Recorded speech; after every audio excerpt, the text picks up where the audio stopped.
দেখো কি লক্ষ্মী মেয়ে, সমস্ত কোড়াচ্ছে। কালকে বাজি ফাটিয়েছে, সমস্ত বাজিগুলো, গোটা ছাদ নোংরা হয়েছিল, সমস্ত বাজিগুলো পরিষ্কার করছে, কুড়িয়ে কুড়িয়ে বালতিতে তুলছে।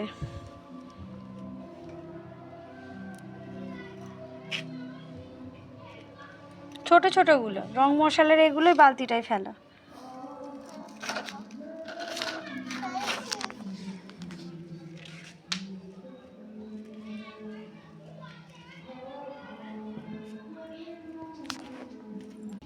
দেখো এখানেও প্যাকেটে কুড়িয়ে রেখে দিয়েছে। এই সমস্ত ছোট ছোট অ্যাক্টিভিটিগুলো বাচ্চাদের তো আমার তো মনে হয় করানো উচিত। ওই কারণে আমি জামা কাপড় শুকাতে এসেছিলাম, তো ও দেখি এসেছে আমার সাথে। তো আমি বললাম সোনা ছাদটা পরিষ্কার করে দাও তো এগুলো কুড়িয়ে। তো এই কোড়াচ্ছে, কুড়িয়ে বালতিতে জড়ো করছে।